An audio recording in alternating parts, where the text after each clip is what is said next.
नमस्कार, मैं हूं दिबांजलि मोइत्रा। चीन की नापाक मंसूबों से पूरी दुनिया वाकिफ है। एक तरफ जहां चीन ने लद्दाख में भारत को परेशान करने के लिए पूरी ताकत झोंक दी, लेकिन भारत के मुंहतोड़ जवाब के आगे चीन फुस होता नजर आ रहा है। ठीक उसी तरह साउथ चाइना सी में भी चीन ने कई देशों को परेशान कर रखा है। हालांकि चीन अपनी गलत हरकतों को पूरी तरह समझता भी है, इसीलिए डरा हुआ भी रहता है। अब चीन को इस बात का डर सता रहा है कि अमेरिका उस पर हमला कर सकता है, और ये बात चीनी भोपू के संपादक ने कही।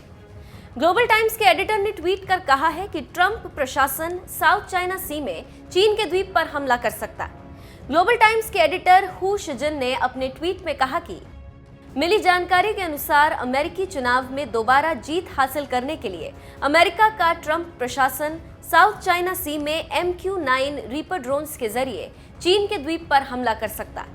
अगर ऐसा होता है तो चीनी PLA निश्चित रूप से जमकर लड़ाई लड़ेगी और युद्ध शुरू करने वालों को भारी कीमत चुकानी पड़ेगी।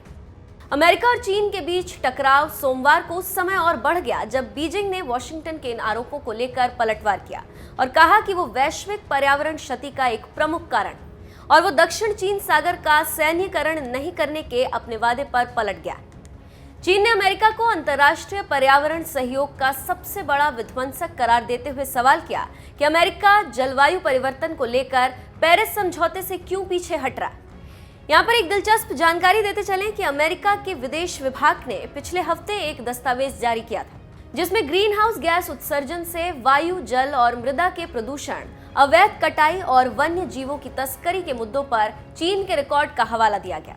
दस्तावेज में कहा गया है कि चीनी लोगों ने इन कार्रवाइयों के सबसे खराब पर्यावरणीय प्रभावों का सामना किया है। साथ ही बीजिंग ने वैश्विक संसाधनों का लगातार दोहन करके और पर्यावरण के लिए अपनी इच्छा शक्ति की अवहेलना करके वैश्विक अर्थव्यवस्था और वैश्विक स्वास्थ्य को भी खतरे में डाला है। तो आप समझ सकते हैं कि चीन आखिर डरा क्यों है और क्यों कह रहा है कि अमेरिका हमला करेगा।